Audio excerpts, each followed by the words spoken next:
네, 계속해서 2부에서 박희락 국민대학교 정치대학원장님 모시고 말씀 나눠보도록 하겠습니다. 교수님, 요즘 북핵 대응책으로 일부에서는 자위권 차원의 선제 타격을 주장하는 얘기들이 좀 있어요. 근데 이게 좀 시끄러운 게 이게 뭐 북침 전쟁이다 혹은 국제법 위반이다 이런 얘기들이 좀 많은데요. 이에 대한 의견이 조금 궁금합니다. 이 반대에 대해서 어떻게 생각하시나요?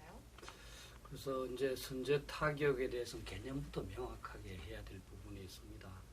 이제 조금 지루하시겠지만 그 이론적으로는 선제 타격과 예방 타격이 구분됩니다. 선제 타격은 영어로는 preemptive strike라고 그러고요.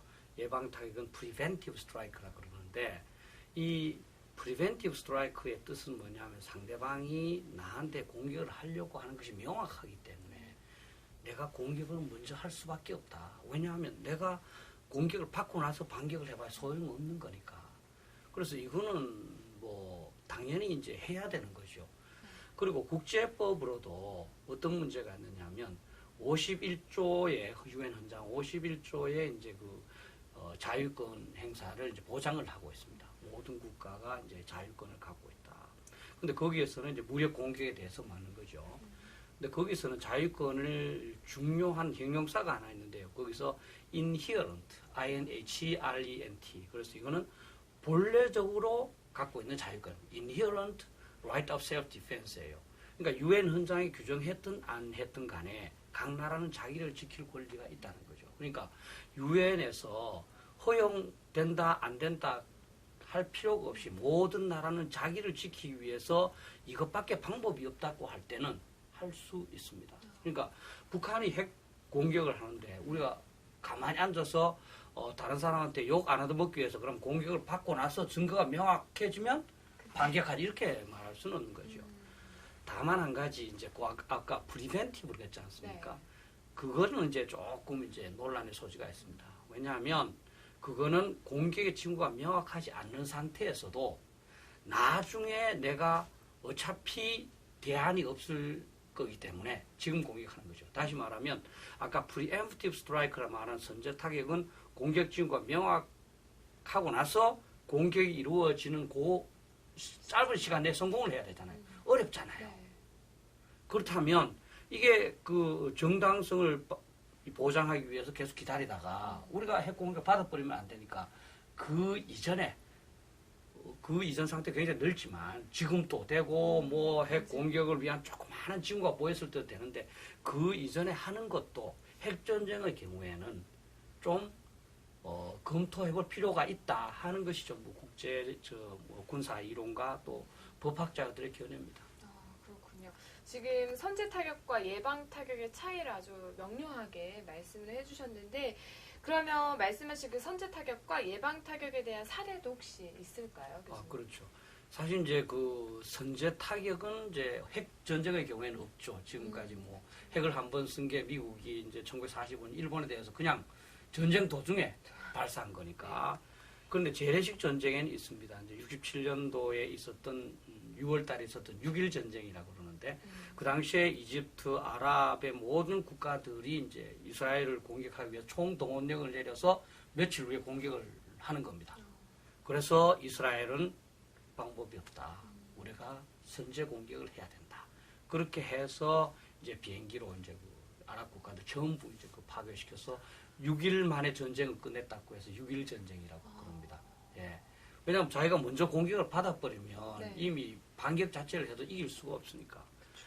그다음 예방 차원의 이 핵에 대한 이 타격 또는 공격은 꽤 있습니다.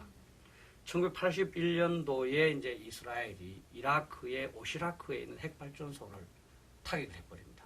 또 2007년도에는 시리아가 동일하게 핵발전소를 만들고 있었습니다. 그것을 그 이스라엘이 또 부숴버렸습니다. 이스라엘의 입장에서는 이게 핵발전소를 만들어서 가동시키면 결국은 플루토늄을 만들어서 핵무기를 만들 것이다. 그러니까 이 예방 타격을 나중에 할수록 점점 위험 부담이 커지니까 핵 발전소 자체를 부숴버리는 겁니다. 그 당시에도 국제사회에서 많은 논란이 됐습니다만 이스라엘을 제재하지는 않았습니다.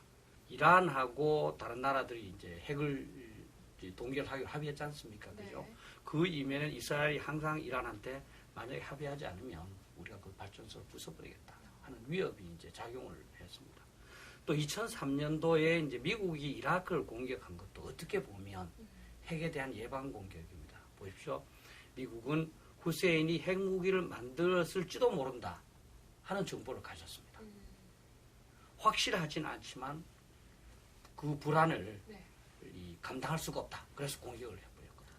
그래서 이것도 이제 예방 공격 사례로 들어갑니다. 따라서 이제 우리가 이제 그 북한의 핵 위협으로부터 우리 국민들의 생존을 보호하는 게 가장 중요하기 때문에 이제 국제적으로 정당성을 얻기 위해서는 북한의 이제 핵 공격 징후가 명확할 때 기다리는 게 좋지만 그만큼 이제 위험 부담도 커지잖아요, 그죠? 네.